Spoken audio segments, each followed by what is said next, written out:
Começamos mais o Economia em Foco e hoje nós vamos discutir os desafios das micro e pequenas empresas na pandemia. Esse é o nosso tema a ser discutido com os nossos convidados, Joseph Cury, que é presidente do SIMP, o Sindicato das Micro e Pequenas Indústrias do Estado de São Paulo, Luiz Rabi, que é economista da Serasa Experian, e Wilson Poit, que é diretor superintendente do Sebrae São Paulo. Você pode acompanhar o Economia em Foco através das plataformas da Jovem Pan, no YouTube, no Facebook, no AM Jovem Pan News, ou então no aplicativo Panflix, aplicativo da Jovem Pan, onde você tem acesso a toda a nossa programação, na hora que você quiser, e também a conteúdos exclusivos. E eu começo a conversar agora, vou cumprimentar os nossos convidados. Luiz Rabi, boa tarde. Boa tarde, Denise. Tudo bom? Joseph Cury, boa tarde. Boa tarde, Denise. Boa tarde, Rabi. Boa tarde, Wilson. Boa tarde a todos que estão nos acompanhando. Prazer estar com vocês. Bom, nós estamos completando aí a conexão com o Wilson Poit e eu começo a falar agora com o Luiz Rabi. A Serasa Experian faz uma série de levantamentos em relação ao desempenho da economia brasileira, a demanda por crédito, ou a questão de falências e uma série de dados referentes à situação das empresas de um modo geral. Luiz Rabi, eu queria saber como é que você sentiu aí as mudanças nos últimos meses, qual o balanço que você faz da situação das micro e pequenas empresas? O balanço, ele foi, na verdade, ele continua sendo positivo, dado o... Nós estamos com problemas com a conexão do Luiz Rabi, não retomamos ainda. Eu passo a pergunta, então, para o Joseph Cury, que eu sei que não tem uma avaliação tão positiva aí, pelo menos no segmento industrial, não é, Joseph? Eu diria que, lamentavelmente, nossos números vão se confrontar agora. Quando nós falamos de crédito, que creio que era o que o Rabi ia começar a falar, está sendo alardeado aos 7 ventos que o Pronamp foi uma história de sucesso. 474 mil operações foram feitas, num total de 32 bilhões. Se você pegar todas as operações de crédito, de todas as linhas do governo federal, PEAC, PESE, Pronamp, etc., nós falamos de um total de 814 mil operações, num total de 136 bilhões. Isto representa menos de 12% do total das micro e pequenas empresas no Brasil, sem contar o MEI, sem contar as empresas que estão registradas em cartório. Ou seja, crédito na ponta, dinheiro para o micro e pequeno, lamentavelmente apenas 14%, segundo a pesquisa Datafolha, chegou na ponta para a micro e pequena indústria. Se você quiser aprofundar um pouco mais crédito, 80% das empresas não tem nenhuma linha de crédito. E aqueles que estão lutando para sobreviver não conseguem o crédito pela empresa, estão tendo que usar cheque especial em 25% dos casos para manter a empresa rodando. Mas eu acho que a gente tem muito mais para falar assim que a gente ouvir um pouquinho mais o Serasa, um pouquinho mais o Sebrae e os outros sobre o tema.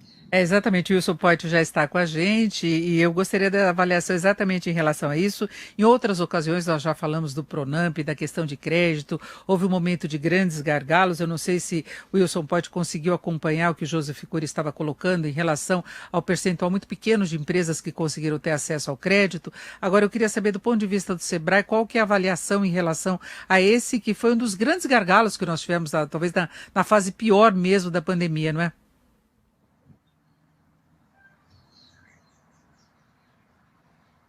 Ele não está conseguindo nos ouvir também e eu vou continuar com o Joseph Cury.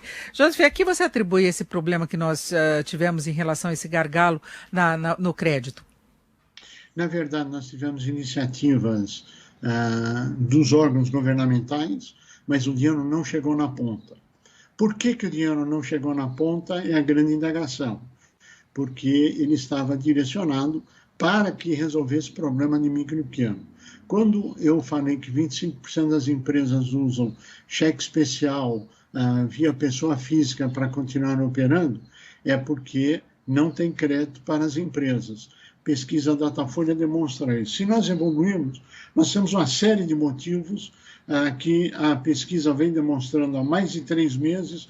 Nós temos comunicado isso oficialmente aos órgãos oficiais, ao governo, etc., e estamos aguardando medidas. Se nós analisarmos o que aconteceu nos empregos, infelizmente, 30%, ou seja, praticamente 1 em cada 3, demitiu fortemente, reduziu fortemente seu quadro de trabalhadores.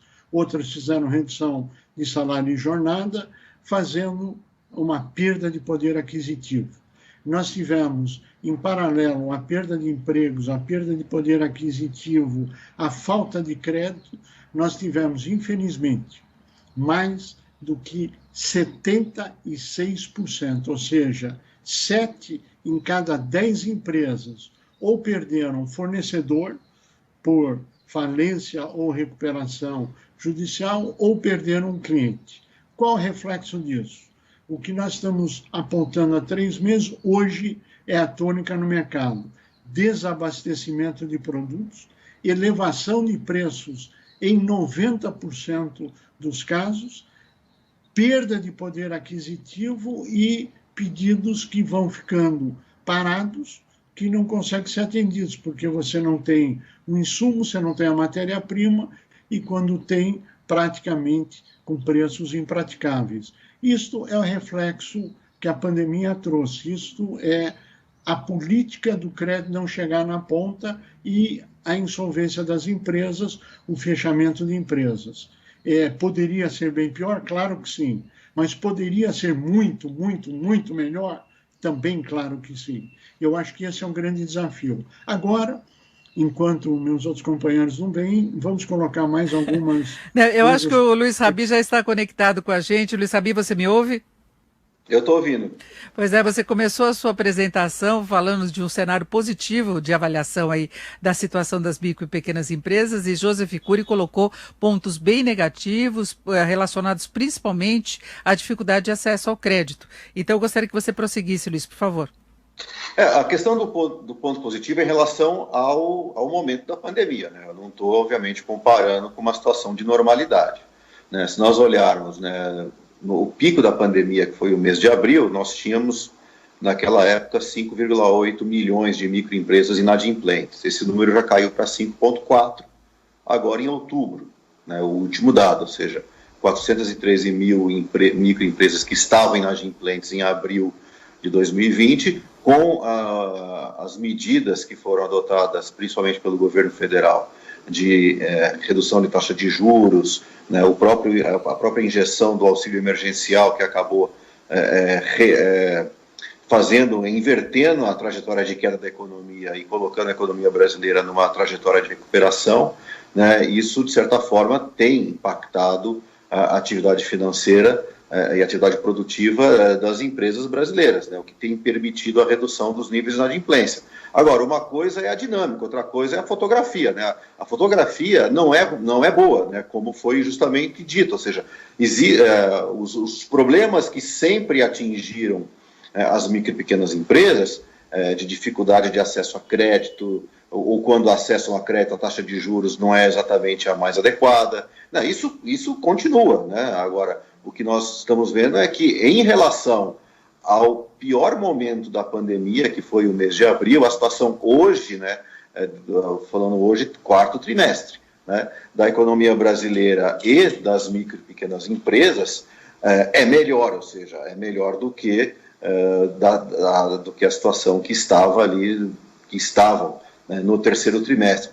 Se a gente pegar, por exemplo, os dados divulgados pelo Banco Central, né, que eles fazem um balanço, né, naquele relatório mensal de crédito, né, que é divulgado mensalmente, né, o ano passado, 37% do crédito para as pessoas jurídicas iam para as micro e pequenas empresas, né, isso em dezembro de 2019. Outubro, né, deste ano, esse percentual já subiu para 41%.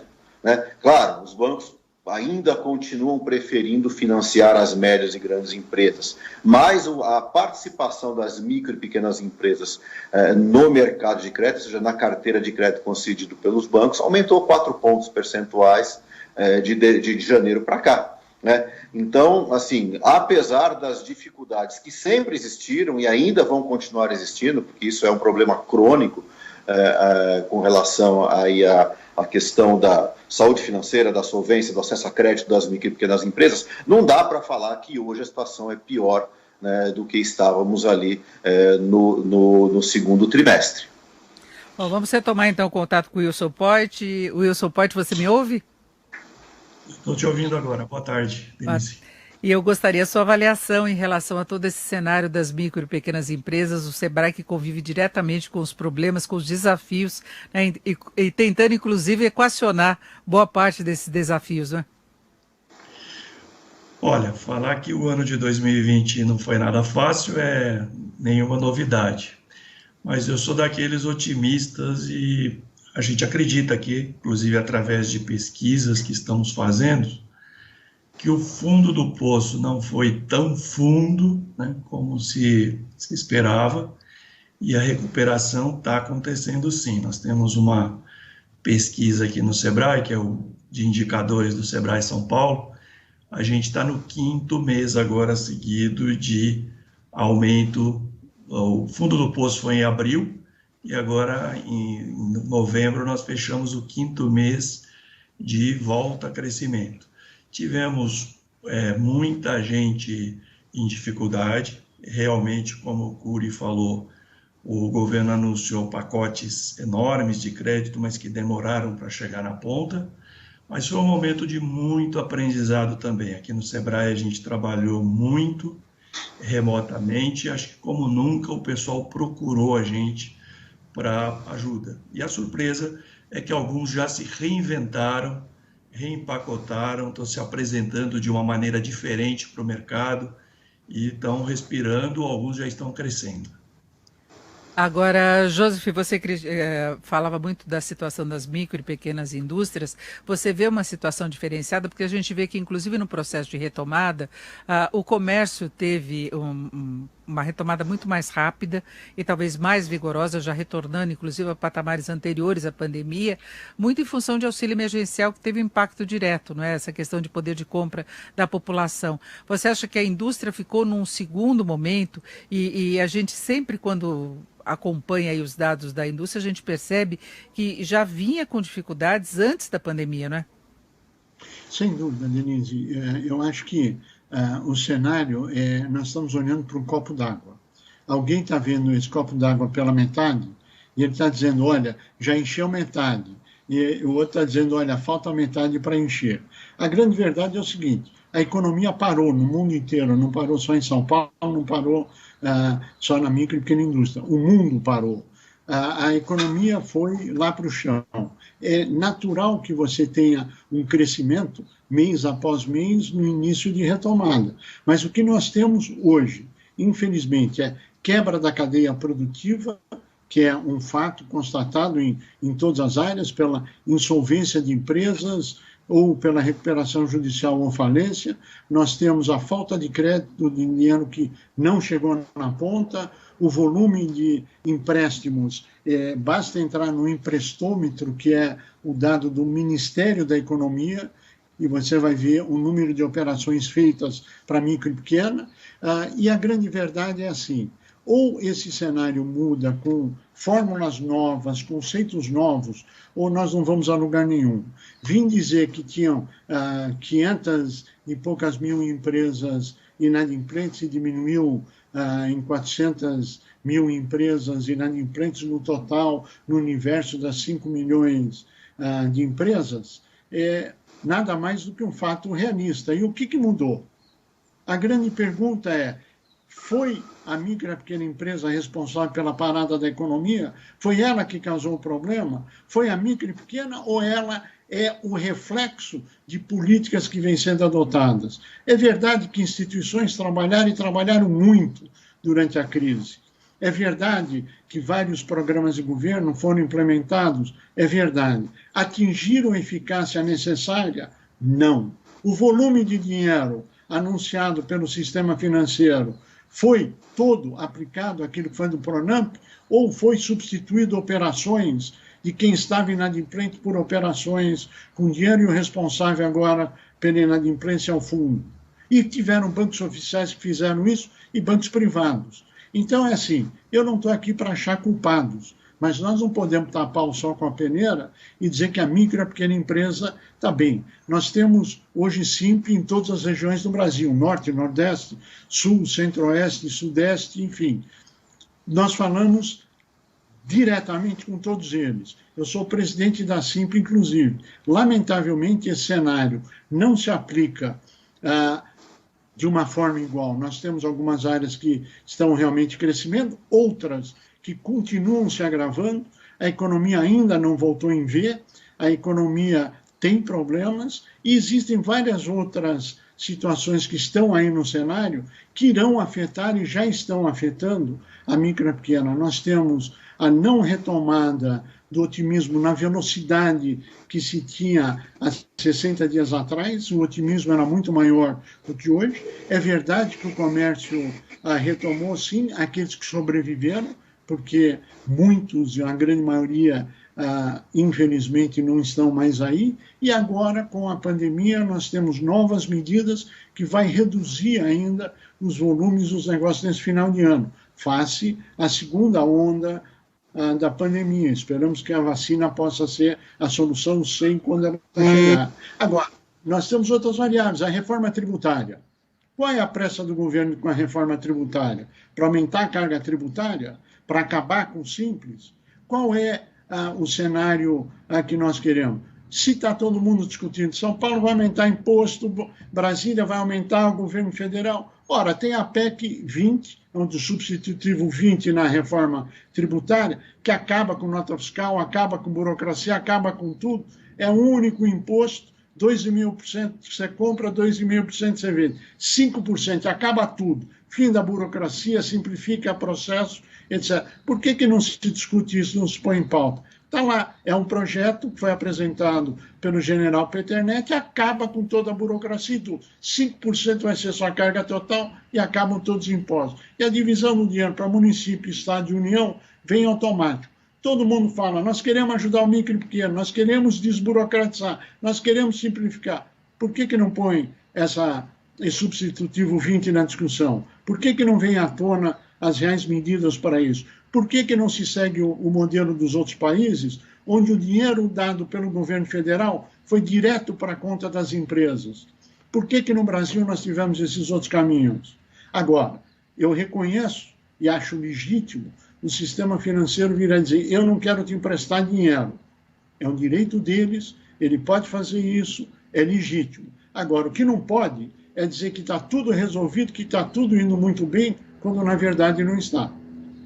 Perfeito. Eu repasso para o Wilson Potti, porque o Joseph destacou vários pontos relacionados diretamente às empresas, a essas dificuldades, e eu queria, até pelo Sebrae, como você avalia essa situação?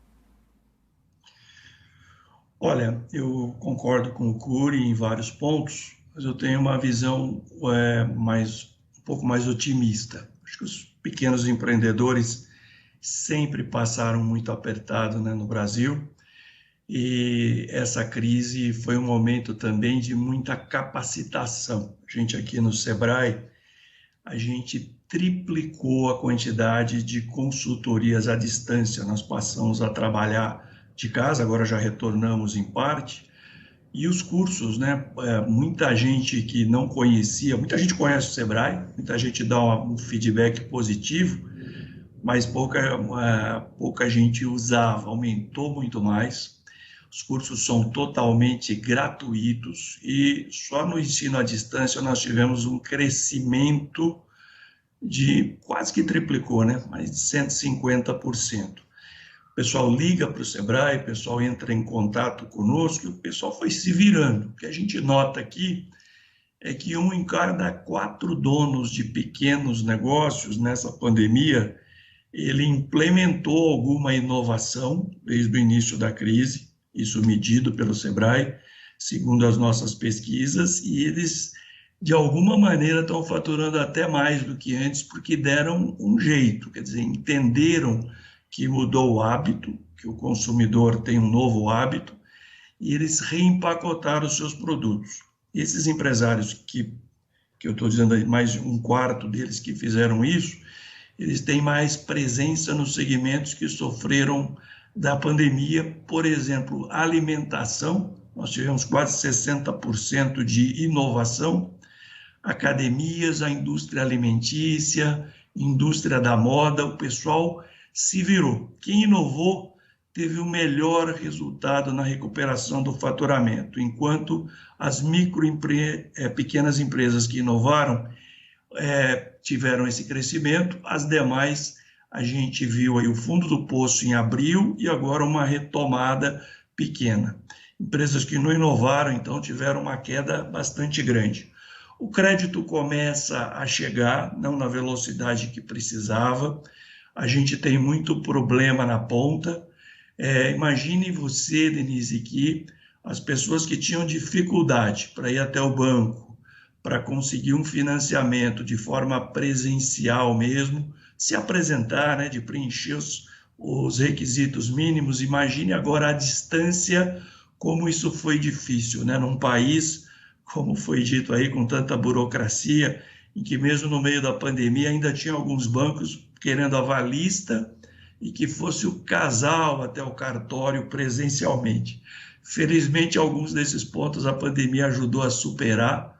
O Sebrae mesmo a gente está trabalhando muito assessorando o sistema financeiro naquilo que eu acredito muito que é o microcrédito orientado. Então, a gente faz a orientação e a gente está vendo aí através de fintechs agora ou através de maquininhas o crédito chegando muito mais rápido e sem tanta burocracia. Acho que os grandes fantasmas que a gente tinha nesse final de ano, que seria, a gente falava muito no cenário externo de eleições americanas, né? E aqui dentro do Brasil, a questão da vacina, acho que são tantas notícias estes dias de que vacinas em vários lugares do mundo, né? Desde aqui do estado de São Paulo, mas em outros lugares começam a ser aplicadas e começam a ter resultado positivo. Eu fico bastante otimista que em 2021 as pequenas empresas vão ter uma grande recuperação, está todo mundo com vontade de fazer negócio, de sair para frente, o crédito chegar. Então, estou otimista que 2021 começa bem. E Luiz Fabi, você acompanha, né, através do Serasa Experian, toda a evolução aí das micro e pequenas empresas já há bastante tempo, e a gente está colocando aqui no debate várias questões que são, de fato, barreiras para um desempenho melhor, não apenas das micro e pequenas empresas, mas de toda a economia, excesso de burocracia, a questão de atraso na reforma tributária, dependendo das condições em que se colocará a reforma tributária, ela pode atrapalhar alguns segmentos. Eu queria a sua análise. Esse ano de 2020, a pandemia, de fato, acabou atrasando algumas pautas importantes no Congresso, né, principalmente no tocante à reforma tributária e à reforma administrativa.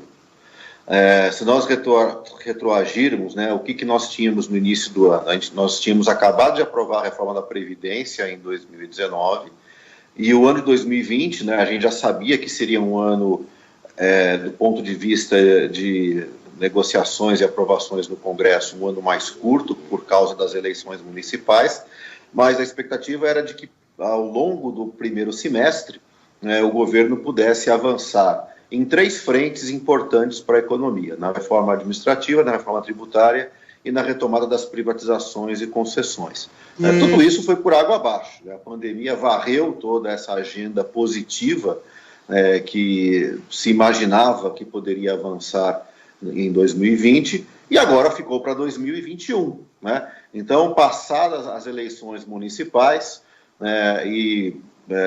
uma vez definido, né, no início de fevereiro, definidos, né, os novos presidentes, tanto da Câmara quanto do Senado, né, o que se espera é que essa agenda que ficou praticamente um ano paralisada seja retomada a partir de fevereiro nas 2 casas legislativas, né?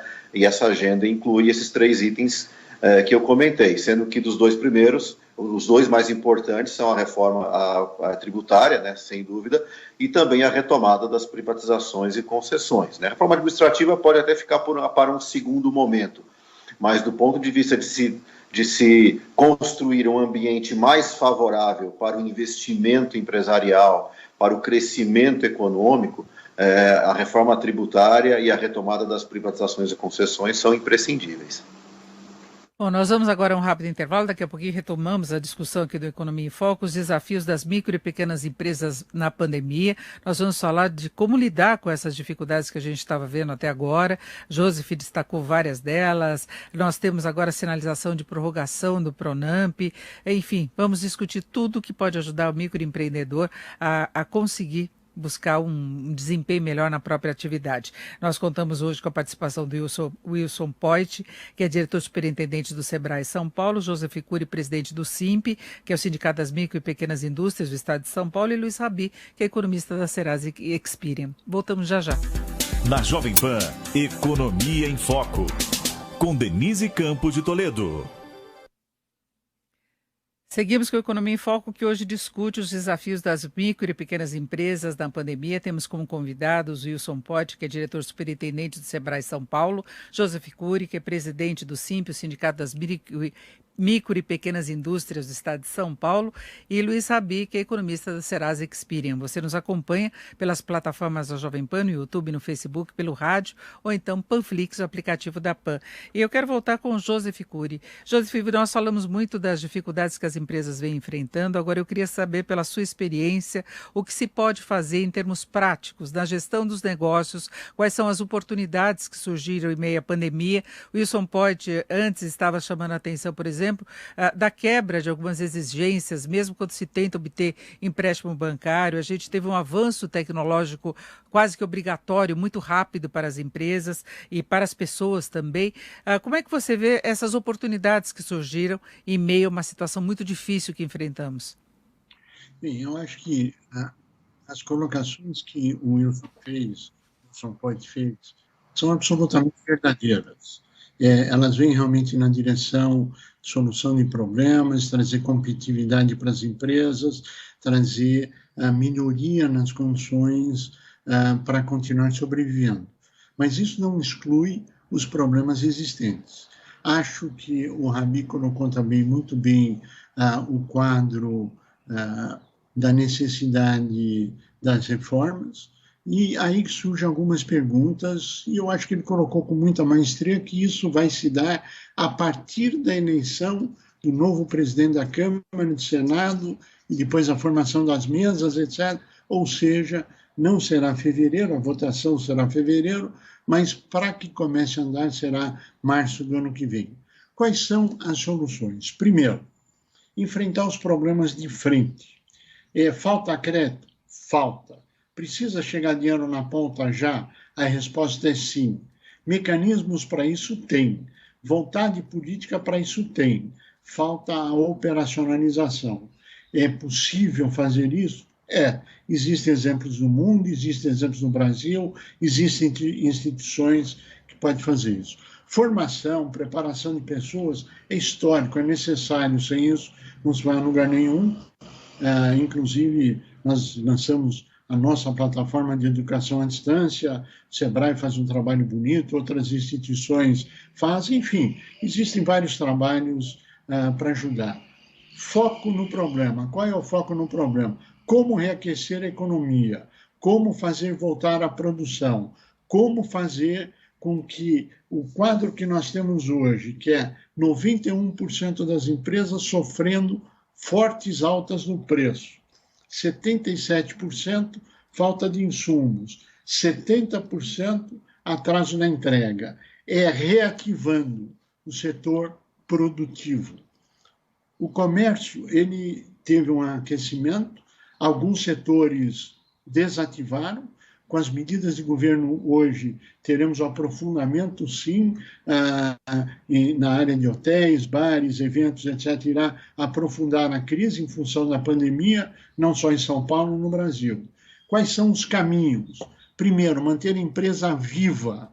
Segundo, uma reforma tributária, sim, que não aumente impostos. Insisto na tese de colocar em discussão a emenda do substitutivo 20, que é um imposto sobre tudo que você paga e tudo que você vende, dá um total de 5%, acaba com tudo. Acaba com nota fiscal, acaba com burocracia. É o sonho é um sonho. É possível, é possível. É o projeto do general Peternelli, que está lá, que é o substitutivo número 20. Terceiro, parar com essa discussão falsa de dizer que a reforma tributária que está aí não é para trazer aumento de impostos. Isso não é real. O que está aí colocado, as reformas que estão aí, é sim aumento de carga tributária. Não é para simplificar procedimento, não é para facilitar a vida das empresas. Só para você ter uma ideia, 390 mil emendas, novas leis, novos decretos e portarias tributárias foram feitos nos últimos anos. Não existe empresa no mundo capaz de acompanhar isso. Tem que simplificar, desburocratizar a vida das empresas. Então, uma reforma tributária que reduza efetivamente burocracia, reduza carga tributária, incentiva a empresa. E, por último, o tripé, que hoje se discute firmemente nos Estados Unidos, que é a mudança do enfoque tradicional da macroeconomia, que é, eu não posso gastar mais do que eu arrecado, etc. A nova equipe econômica do presidente Biden, que está assumindo, que é manchete hoje no mundo inteiro, vira e fala, preciso investimento estatal para fazer a economia voltar a crescer. Enquanto tiver desemprego no mundo, o investimento estatal é que vai gerar emprego. E depois o investimento privado, vai complementar o investimento público, fazer a economia crescer. São medidas que estão na mão, depende de querer fazer, depende das autoridades querer implementá-las, depende da sociedade querer colocar a discussão realmente em foco. Agora, não é escondendo o cenário, não é dizendo eu não te dou crédito porque a empresa é difícil, mas eu adoro você e te dou o cheque especial, que é o que acontece com 25% dos empresários. Então, esse cenário tem que mudar. Nós temos que ter um cenário da verdade, não estou aqui criticando o sistema financeiro, mas não existe nenhuma empresa no mundo que consegue crescer sem um apoio do sistema financeiro, sem políticas públicas, e não estou defendendo intervencionismo do Estado, mas políticas públicas proativas. Veja, quando o governo quis fazer o Pronamp, ele fez. É verdade que o Pronamp atingiu 474 mil operações, 32 bilhões de empréstimos. Dados de hoje, de abril para cá, com uma taxa de juros realmente extremamente atrativa. Então, veja, saber o que fazer, o governo sabe. Querer fazer é a grande discussão. E querer implementá-la, sim. Agora, basta querer fazer, basta querer sentar, basta querer negociar, basta querer entender. E entender que o Brasil, são vários Brasis dentro do Brasil. Se você pega o agrobusiness, ele vai muito bem, obrigado. A área de alimentação, ele vai muito bem, obrigado. Agora, pega os setores produtivos, pega o setor industrial, mesmo o comércio em várias áreas. Quem estava na ponta do comércio eletrônico foi muito bem, quem não estava foi muito mal. Muitas empresas estão se adaptando, sim, é o marketplace que nós estamos lançando aí só para micro, pequena e média empresas. Então, meios, mecanismos tem, basta querer implementá-los. Basta os governos quererem sentar com as representações e fazer. E acabar a discussão ideológica. Começar a olhar para o mercado e dizer, é o Brasil que nós queremos melhorar. Felizmente, existem vários governadores do Brasil inteiro, existe gente no governo federal extremamente preocupados e focados no desenvolvimento nacional. Basta dar espaço. O Congresso Nacional quer, basta o Executivo mandar mensagem para liberar coisas para micro e pequeno, que será aprovado. Ontem o Senado aprovou a renovação do Pronamp, agora vai para a Câmara para ser voltar com a novidade, o Pronamp passa a ser permanente. Ótimo, de onde virá o dinheiro? Os bancos farão isso chegar na ponta? Se fala muito do crédito das maquininhas. Sabe quanto representou o crédito das maquininhas até a data do dia 8 de dezembro? 541 milhões. É importante esse valor? Claro que é. Deveria ser muito maior? Claro que sim. É possível fazê-lo? Claro que sim. Resta só querer fazer. Mecanismos tem. Agora, o que precisa é implementar. Agora, a justificativa que no passado eu não te dava dinheiro, você sempre apanhou, você sempre sofreu, você sempre foi mal. Então o futuro é esse? Desculpe. Isso é absolutamente inaceitável. Nós temos que ter mudanças para manter cada vez mais empresas, para ter empregos, para ter poder aquisitivo, para ter consumo, demanda e reinvestimento. Nós precisamos fortalecer e valorizar o que é nosso. E eu quero dar um exemplo que foi colocado por um dos nossos companheiros, só para finalizar isso. Nós não precisamos copiar outros países. O Brasil deu um exemplo nessas eleições. Foi um show de competência, um show de seriedade, um show da capacidade do brasileiro. No final do dia, o Brasil inteiro sabia, e ainda o ministro dizendo que teve boicote, esteve atrás pedindo desculpas porque atrasou 4 horas. Os Estados Unidos até hoje estão brigando lá quem é o presidente eleito. O Brasil, através do voto da maquininha, exemplo para o mundo. Então, capacidade, gente, ideias, mecanismos, nós temos, basta querer implementá-los. E aqui, parabéns a todos que participaram do processo eleitoral, as maquininhas, as máquinas eleitorais, né? As urnas eletrônicas. Parabéns aos ministros, enfim, aos tribunais, que é um exemplo de competência do Brasil. O Brasil não precisa copiar o resto do mundo. Nós temos profissionais de primeira linha, basta querer ouvi-los.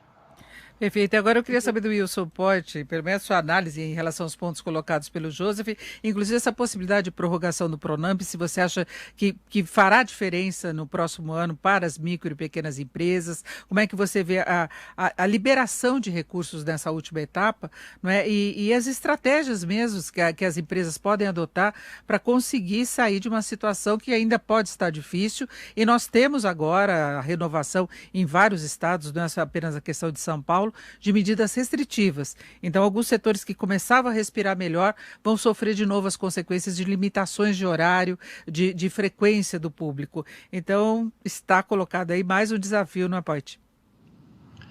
Mais um desafio, Denise.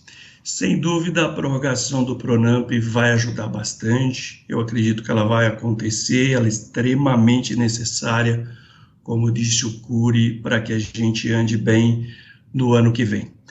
Eu gostaria de focar um pouquinho aqui na solução, né? Porque dos nossos ouvintes tem muitos empreendedores também, porque a gente realmente, como disse o Cury, a gente tem que estar sempre procurando uma melhoria, temos que pleitear junto ao governo tudo isso, mas tem momento em que a gente tem que falar, bom, mas tenho que estar vivo, né? Tenho que ficar vivo, então tem que focar na solução e não no problema. A gente aqui do Sebrae vê alguns empreendedores que, diante de todas as dificuldades, fazem uma lista de coisas e partem para cima para superar as expectativas, né? Você me perguntou, Denise, das estratégias. E tem muito mais gente empreendendo, tá? Antes de falar disso, acho que com a crise, vocês acompanharam aí, mas a gente tinha no início da pandemia 9,5 milhões, um pouco mais de microempreendedores individuais no Brasil, e esse número aumentou, nós chegamos agora em 11 milhões, 1 milhão e 800 mil microempreendedores a mais só em 2020. Isso é o desemprego, né? Na falta do emprego, pessoas criando o próprio emprego e se virando, procurando, falta recolocação no trabalho. Agora, Poit, então, o microempreendedorismo acabou virando a porta de entrada. Deixa eu te interromper em relação a isso, Poit, porque a gente vê milhões de pessoas se jogando no empreendedorismo, muitas vezes por não conseguir um espaço no mercado de trabalho. Isso impõe novos desafios, que é uma coisa que sempre se falou, da questão da pessoa ter vocação, dela ter preparo, dela não ir endividada para assumir empreendedorismo, e ela se arrisca agora, num momento em que ainda há uma condição adversa na economia, não é? Então, desculpa te interromper, mas é para fazer essa observação dessas pessoas que estão chegando a essa atividade agora, né? Pessoas que antes trabalhavam como empregados, né? E que foram forçados a buscar o próprio caminho. Isso. Nós temos dois tipos de empreendedor, né? Historicamente nós falamos isso, aquele que é por oportunidade e o por necessidade. Por oportunidade é aquela pessoa que sempre, às vezes, até tendo um emprego ou já tendo um negócio, ele abre outro porque teve uma grande sacada, ele já tem uma ideia boa, tem um diferencial. Mas esse grande risco, esse manancial enorme de empreendedores que chegou agora, são aqueles por necessidade. O empreendedor por necessidade é aquele que se joga como microempreendedor por causa da falta do emprego. E aí é onde a gente pode ajudar mais, porque é onde está a maior taxa de mortalidade. Então, tomada de decisão precipitada e sem planejamento não é só o dinheiro para começar o negócio, é o dinheiro para se manter também nos primeiros meses, aprender a fazer um planejamento de uma maneira bastante simples e o desafio de transformar a necessidade numa oportunidade. E isso acontece, e a gente tem visto, inclusive, casos já dando certo, e a gente aconselha muito, é buscar ajuda, não ter vergonha, o não já está garantido, tem que ir atrás, né? E o Sebrae, por exemplo, super à disposição, como eu falei, a gente triplicou a quantidade de atendimentos, porque é muita gente que precisa de uma ajuda. E as 3 principais ajudas aqui, campeões de audiência em quem liga para o Sebrae, é como disse o Cury, né? É o crédito, em primeiro lugar, e em segundo lugar, é o marketing digital, aprender a vender pela internet, pelo WhatsApp, e em terceiro lugar, questões de disciplina financeira. A primeira delas, o microcrédito, acho que foi bastante falado aí, é a grande dificuldade, ela começa a andar, mas nós precisamos de mais crédito, mas sempre acompanhado de orientação. A palavra-chave é microcrédito com orientação, com monitoria, e ela é gratuita. Em segundo lugar, muita gente... O Sebrae tem um curso, por exemplo, agora criado na pandemia, que chama Seu Negócio Digital em 5 Dias. Muita gente, eu digo desde pequenos negócios de bairro, pequenas mercearias, mercados, começou a vender pelo WhatsApp, começou a entregar, aprender a ligar um aplicativo, e o Sebrae tem ajudado nisso. Isso veio para ficar, né? As lojas físicas continuarão existindo, mas vamos ter muita venda digital. Em terceiro lugar, nós temos cursos muito simples de planejamento, de separar o bolso direito do bolso esquerdo. Isso é um dos maiores erros do empreendedor por necessidade que chegou agora, é misturar o dinheiro da casa com o dinheiro do negócio.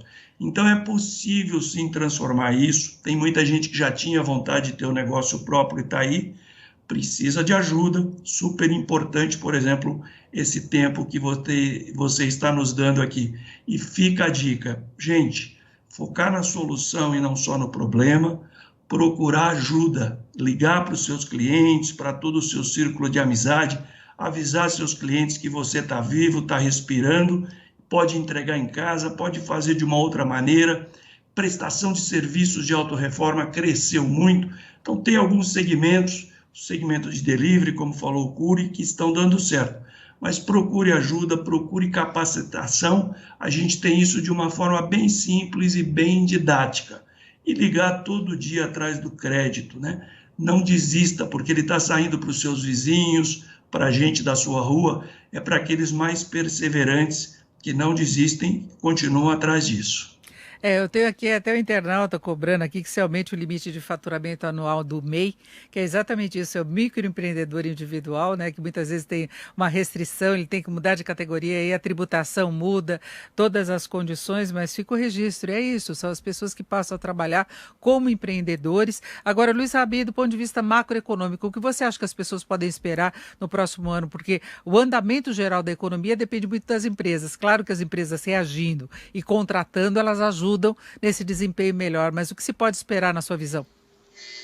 Sim, só antes de entrar na questão macroeconômica, é importante falar o seguinte, esse levantamento do empreendedorismo, nós temos isso mensalmente, e hoje no Brasil são 320 mil novas empresas, quase 300 mil por mês que são abertas, dá um número aí da casa de pouco mais de 3 milhões de novos empreendedores, e 80%, 85% desses aí são microempreendedores individuais. Então, daí é o tamanho, digamos, desse universo do empreendedorismo, né? Claro, muitos deles são por necessidade, né? Principalmente nesse ano de pandemia, mas assim, é melhor fazer isso do que ficar em casa sem fazer nada, né? Ou seja, ou tentar procurar emprego sabendo que o mercado de trabalho não está contratando mão de obra, principalmente no mercado formal. Então, o empreendedorismo tem sido, de fato, uma válvula de escape, e é importante, porque mesmo com todas as dificuldades, né, tem apoios de várias instituições, né, o Sebrae é uma delas, né, e a própria Serasa, né, tem apoiado. Inclusive, a Serasa está com, até o dia 16 desse mês, 16 de dezembro, nós estamos com inscrições abertas, né, para os microempreendedores de um prêmio de inovação, né? E a Serasa vai premiar aí R$25 mil para cada vencedor, serão 20 premiados.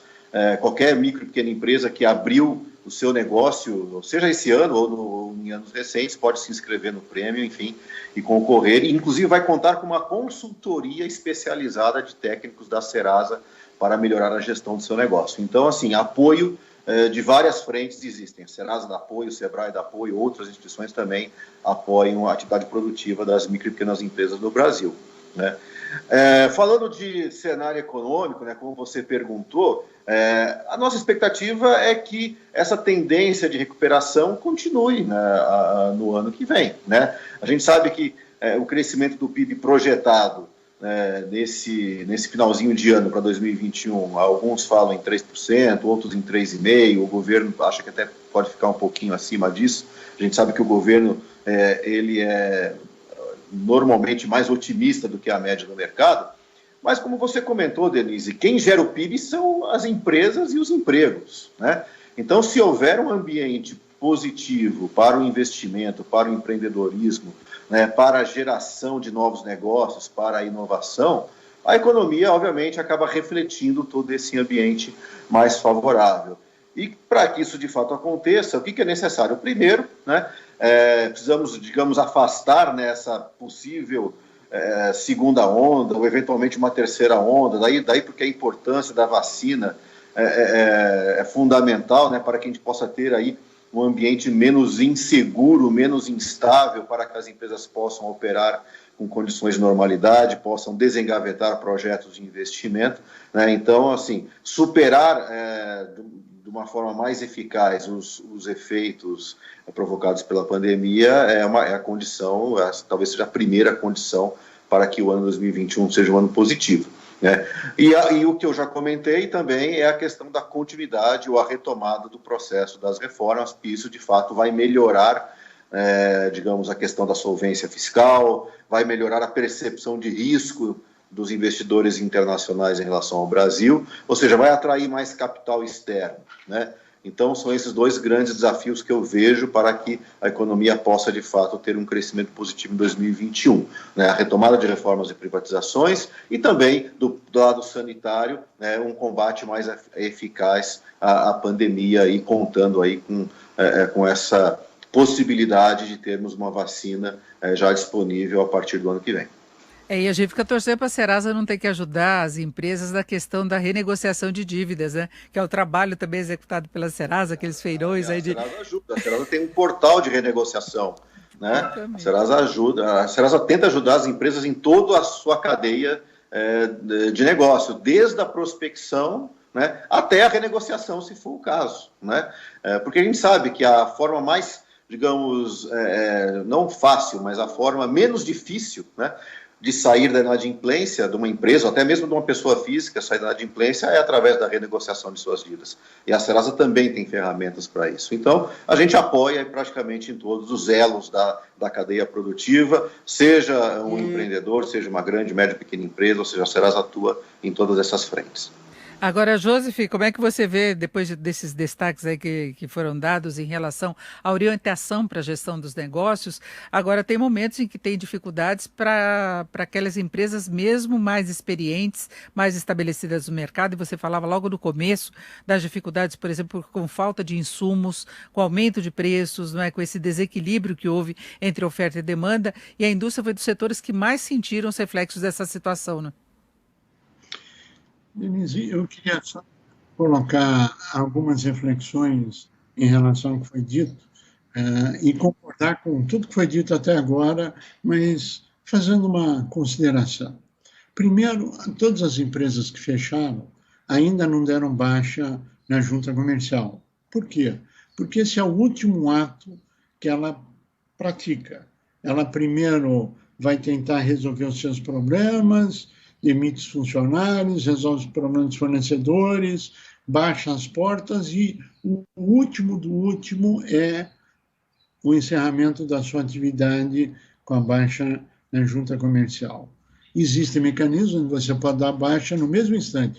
Basta assinar um termo lá dizendo que você se responsabiliza por tudo e responde com seus bens pessoais e você fecha a empresa instantaneamente. Só que daqui a 19 anos, 29 dias e meio, bate na tua porta alguém dizendo que você deve X reais de um determinado imposto, que você não declarou, você não tem mais a empresa, não tem os documentos, não tem como se defender, e você responde com seus bens pessoais. Então, demora 5, 6 meses, 1 ano para dar baixa. O número de aberturas é absolutamente irreal. O saldo positivo de empresas, eu quero aguardar um pouquinho para dizer que estamos numa fase de crescimento. E eu acho que a grande chave de toda a questão é a seguinte: sobreviva. Faça a conta e sobreviva. Passe esse final de ano, passe até março do ano que vem. Teremos medidas, sim, governamentais para tentar ajudar. A macroeconomia é fundamental. A solução definitiva para voltarmos à normalidade será apenas após a solução da pandemia, e que ainda não sabemos os rumos. Sabemos que temos vacinas em São Paulo, na Inglaterra, na Rússia, enfim, no mundo afora, mesmo tendo elas disponíveis agora em dezembro, janeiro, assim por diante, vai um período para serem aplicadas. Então, nós estamos falando que teremos altos, baixos e desafios durante, talvez, os próximos 6 meses, se tudo correr bem.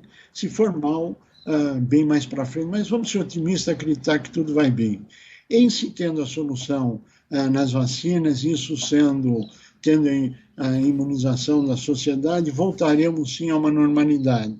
E dependeremos cada vez mais de uma reforma tributária, e eu insisto na tese da discussão do substitutivo número 20 da PEC 40, precisaremos ter sim crédito na ponta para as empresas, precisamos ter, sim, novas metodologias de análise. Aquilo que se aplicava no passado, hoje não vale mais. A metodologia de aquecimento da macroeconomia não é mais aquilo que foi verdade na década de 60 até agora. Os Estados Unidos aprovam, teve a discussão esta semana, saiu um novo relatório dos maiores especialistas da Universidade de Princeton e Oxford e Harvard, demonstrando a necessidade do investimento público na retomada dos recursos, apesar da crise, apesar da pandemia, sendo como o único caminho. Então, eu diria, primeiro, sobreviva. Segundo, pense, analise e apoie a emenda substitutiva 20, que acaba com toda essa burocracia para você poder focar no seu negócio. E o seu contador, o seu contabilista, ele vai te ajudar a levantar custos, a verificar a gestão da empresa, a fazer você ganhar dinheiro, gerar emprego e pagar impostos, e não ficar preenchendo papel para atender o fisco. Acaba com o passivo tributário, enfim, metodologias para desamarrar o empresário. O empresário precisa estar voltado naquilo que ele sabe fazer, que é produzir, gerar riqueza, distribuir a renda, criar emprego, fazer o país crescer. Parem de atrapalhar, solte o empresário, alavanque. Como? Com medidas que vêm sendo feitas, com cursos, com renegociação de dívida, com políticas governamentais, etc. Dá para fazer, basta querer fazer. Então, a vontade existe. Felizmente, essa semana que passou, as grandes empresas que representam uma somatória de 1,3 trilhão chegaram a um consenso. Em 83% dos casos, é para ajudar e alavancar a micro, pequena e média empresa.